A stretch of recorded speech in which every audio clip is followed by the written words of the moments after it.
I never thought trying on clothes could almost cost me my life. But that night in the fitting room, that's exactly what happened. My name's Rachel. I was 28 at the time, working retail myself, so I knew how annoying last-minute shoppers could be. Still, I was desperate. I had a work event the next day and nothing decent to wear, so I stopped by a department store after dinner. The place was nearly empty, close to closing, workers already folding racks and making those tired calls over the intercom. 15 minutes until store close. The fitting room sat at the back of the women's section, past rows of mirrors and neat stacks of clothes. It was bright but quiet, the kind of fluorescent buzz that made everything feel hollow. The attendant sat at her little desk by the entrance, scrolling on her phone. I signed the slip, took my armful of clothes, and chose a stall toward the end. The metal door clicked behind me, and for a second it felt private, safe. Then I heard it. A faint, steady sound from the stall next to mine. Breathing. Long inhales, slow exhales, like someone trying not to be noticed. I froze, listening harder. I leaned down to check under the partition. No shoes, no shopping bag. Nothing. The stall looked empty, yet the breathing kept going. I told myself it was the air vent. Maybe I was just on edge from being alone so late. I pulled on a blouse, then a skirt, checking myself in the warped little mirror. The whole time, that sound bled into the silence. I could hear my own movements too clearly. The rustle of fabric, the metallic squeak of the hanger, the zipper catching. Every little sound seemed amplified, and the breathing threaded through all of it. When I finally changed back into my own clothes, I risked another look. The stall door was cracked open now, hanging just enough to suggest it wasn't in use. My nerves calmed a little. Maybe I had imagined it. I stepped out, smoothed my hair in the big wall mirror, and forced myself to act normal. I grabbed a couple more things to try, even browsed a jewelry display for a minute. Walking the aisles helped me breathe, and I started to feel silly. Empty fitting rooms at night are creepy by default. That's all it was, I told myself. When I headed back, the attendant gave me a half smile without looking up from her phone. As I passed the stalls, I noticed again. That same door was hanging open, like no one had touched it. I shook my head at myself, embarrassed for getting spooked. But the second I shut my own door again, it started back up. Breathing. Closer this time. The slow rasp of fabric shifting. Then the scrape of a shoe across tile, unmistakably human. My chest tightened. I crouched to look underneath, heart hammering, but again, nothing. Whoever was in there was deliberately keeping out of sight. I didn't bother finishing. I shoved the clothes aside, yanked my own jeans back on, and pushed out of the stall. Every door was open except that one, now closed tight, locked from the inside. I felt exposed standing there, like whoever was inside could hear my pulse. I hurried to the attendant's desk. "Is someone in that stall?" I asked, pointing. "I swear it was open a few minutes ago." She blinked at me, confused. "Nobody's gone in. I've been here the whole time." "Then how's it locked?" I shot back. Her face tightened. She walked over, keys jangling in her hand. I followed a few feet behind, clutching my purse strap so hard it dug into my palm. She tried the handle. Locked. "That's weird," she muttered. She slid the master key into the slot and jiggled it, muttering under her breath. The metal scraped, catching on the mechanism. "It's stuck," she said. I stood a few feet back, my heartbeat pounding so loud I swore it would give me away. The breathing on the other side went silent. Not faded. Stopped. Like whoever was in there was listening just as hard as we were. My throat tightened. I wanted to shout for her to stop, to leave it alone, but I couldn't get the words out. The silence pressed in, heavier than the fluorescent hum above us. She tried the key again, twisting. The lock gave with a dull metallic click. For one long second, nothing happened. The door stayed shut. My nerves screamed at me to run. Then it exploded outward. A man burst through, hood low, eyes wide and wild. He barreled into the attendant, knocking her sideways, then lunged past me so close I felt the brush of his jacket against my arm. Something clattered to the floor, a box cutter sliding across the tiles. As he sprinted toward the exit, the attendant shouted, "Security!" But by the time anyone reacted, he was gone. I didn't wait around. I grabbed my bag and ran for the front. My legs shook so badly I could barely keep pace with myself. When I hit the exit, I saw him again. He wasn't running anymore. He was crouched low between parked cars, half hidden, watching. His hood was up, his body perfectly still except for the way his head turned as I stepped out. Every instinct in me screamed not to go near my car. I spun and rushed back inside, gasping to the first employee I saw. They locked the doors, called the police. I sat on a bench by the registers with my whole body trembling, replaying the sound of that breathing in my head.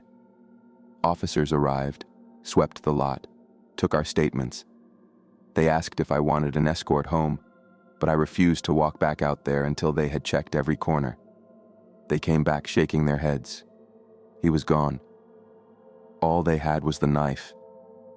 The attendant's hands shook as she bagged it for them. She whispered to me that this wasn't the first time strange things had happened back there. But nothing had ever gotten this far. The ride home was awful. I couldn't stop checking my rearview mirror, convinced I'd see headlights following. I pulled into my driveway and sprinted inside, locking every door and window, pacing like I'd run a marathon. I barely slept a minute that night. A week later, my stomach dropped when I saw his face on the news. Same hooded mugshot. He'd been caught at another store 2 towns over. But this time, he didn't just hide. He attacked a woman in the fitting room before security could stop him. She survived, but barely. That's when it hit me. The only reason I got out of there that night was because he chose to run.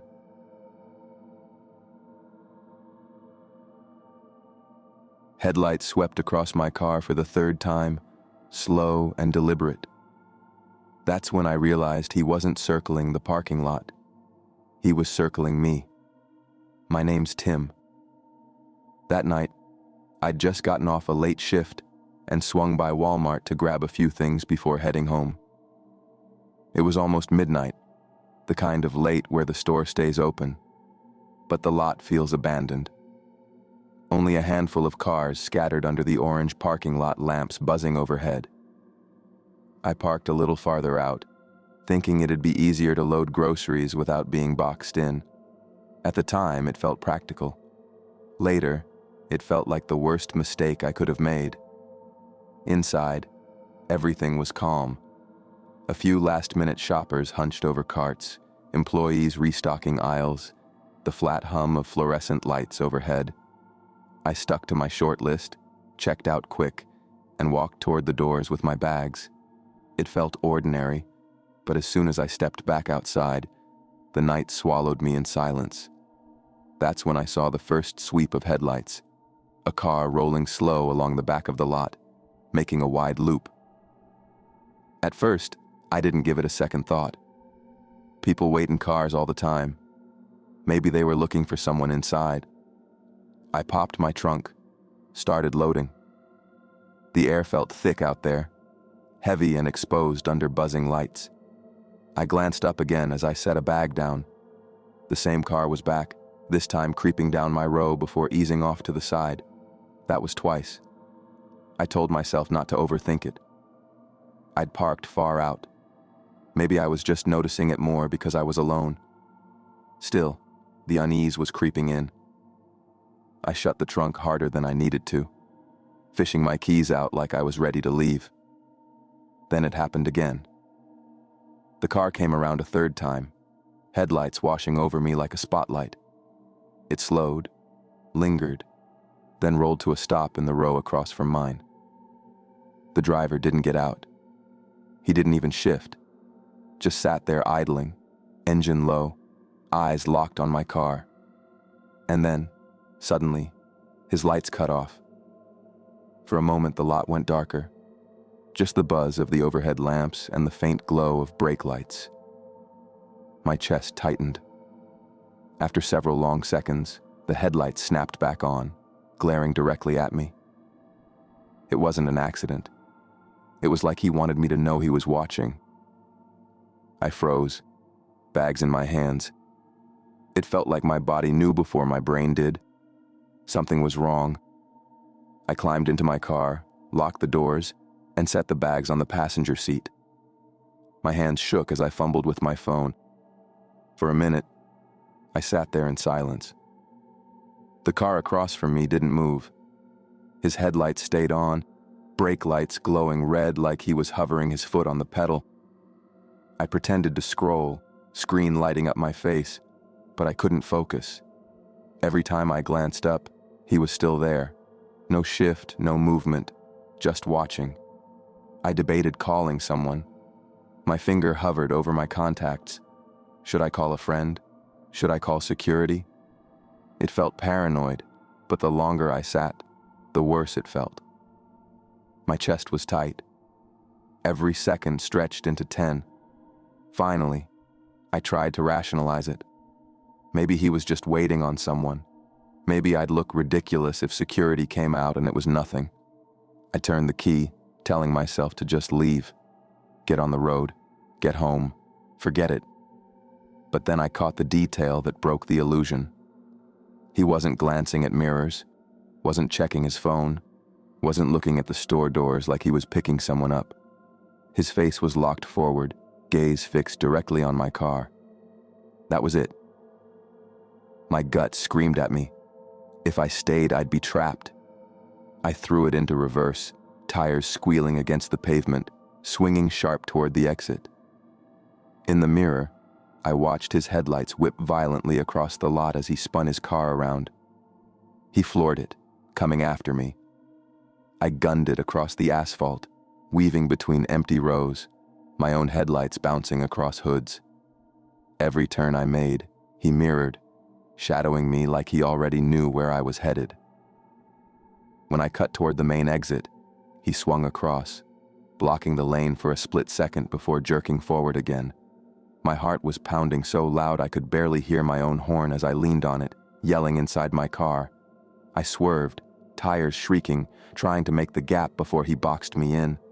And then he was there, at the lot's edge, window all the way down. For one terrifying second, our eyes met. He grinned, wide, deliberate, teeth flashing under the parking lot lights. Then he blared his horn and swerved like he was about to ram me. I shot through the gap, fishtailing onto the road. My hands shook so bad on the wheel I thought I'd lose control, but I didn't let off the gas until I was nearly a mile away. When I finally looked back, the lot was gone. No headlights behind me. Still, I couldn't stop shaking. That night I barely slept. Every sound outside my window felt like tires on pavement. Every shadow made me think of that grin. I started parking near entrances after that, never way out in the open. I didn't want to be that exposed again. A few nights later, I was scrolling the local news when a headline stopped me cold. Police were investigating multiple assaults in shopping center parking lots. Lone shoppers, late at night. The description of the suspect's car matched his exactly. And the worst part? The report said he still hadn't been caught. Which means the next time someone parks out in the open, under those buzzing lights, it might not end the way it did for me.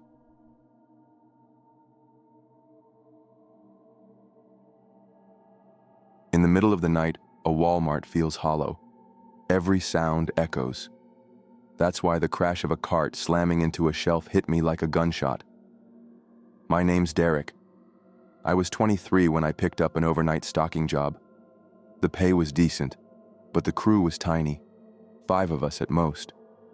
And we were spread so far apart you could go an hour without seeing anyone. Radios kept us in touch, but most of the time, it felt like you were the only one alive in the store. If you've never been in a Walmart after midnight, it's nothing like during the day. When it's busy, the noise covers everything. Carts rattling, kids crying, registers beeping nonstop. But at 3 a.m., it's cavernous. The hum of the fluorescent lights is constant. The air conditioning kicks on with these long groans, and every squeak of a pallet jack echoes like it's happening in a tunnel. The store is so big it feels like it could swallow you whole. That night, I was stocking cereal near frozen foods when I heard it. Squeaking wheels. I leaned out into the main aisle, expecting to see another stalker. But the aisle was empty. At the far end, a shopping cart drifted forward on its own, gaining speed until it slammed into a shelf with a metallic crack. The sound echoed through the building, sharp enough to make me jump. I called out, "Hello?" My voice carried and disappeared. No answer. I walked down, shoved the cart aside, muttered something about uneven floors, and went back to work. But once you get spooked in a place that big and that empty, it doesn't go away. Every corner feels like someone could be waiting around it. About 20 minutes later, I circled back through canned goods and froze. I had just stocked that section earlier. I knew it. But now, several soup cans were pulled forward, lined up neatly in a way I hadn't left them. Not random, not accidental. Placed. I grabbed my radio. "Anyone in grocery?" A pause. Then a coworker answered, casual. "No, I'm in toys. Why?" My stomach tightened. I was supposed to be alone. I tried to shake it off and kept stalking. But the feeling stuck. When I went to grab my pallet jack, I found it sitting at an angle across the aisle. I hadn't left it like that. The handle was pulled out, like someone had just touched it. I told myself maybe another worker had borrowed it and forgot to mention it, but my radio crackled with faint static, the kind that only happens when someone presses their button down but doesn't speak. I spun in a slow circle, staring down the empty aisles. No reply. That's when I heard them. Footsteps. Slow, steady, pacing me in the next aisle over. I froze. The sound froze too. I pushed my cart forward, each squeak of the wheels loud in the silence. The footsteps followed, keeping perfect stride through the shelves. Then came the crash, a thunderous slam as packs of paper towels toppled from the top shelf, bursting across the tiles. I ran around the corner, and that's when I saw him. A man in a dirty hoodie crouched low, sprinting away down the aisle. My blood went cold. I yanked up my radio, voice cracking. "Security, there's someone in grocery. Right now." A beat of static. Then the guard's voice.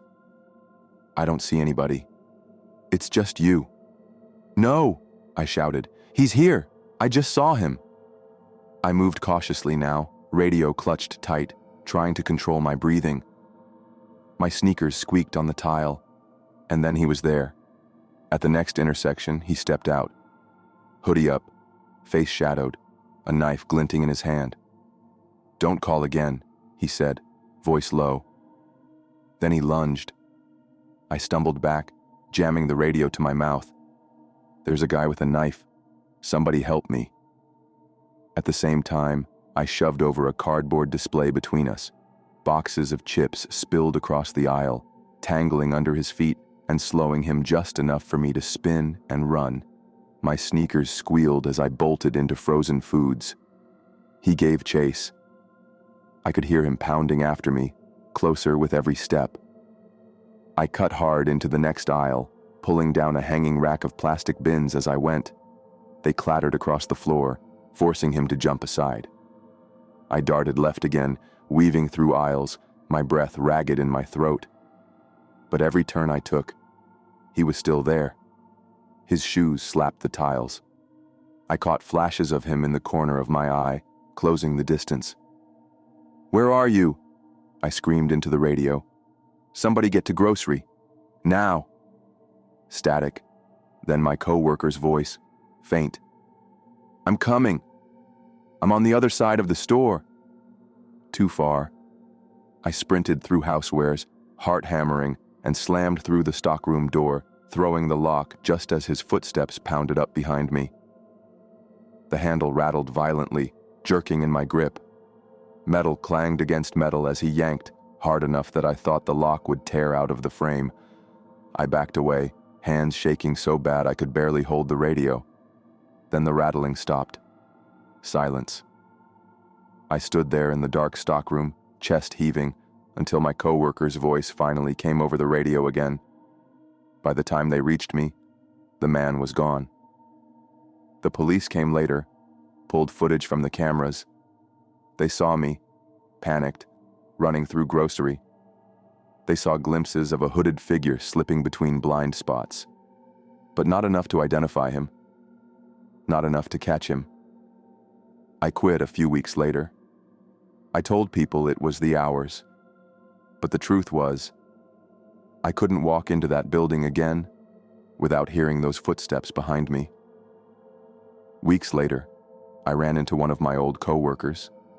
He lowered his voice and said, "They never caught him, but we've been finding knives tucked behind shelves in grocery, always the same aisle."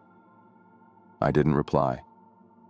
I didn't have to, because I already knew what that meant. He hadn't just been passing through. He'd been using the store, hiding things, waiting for another night.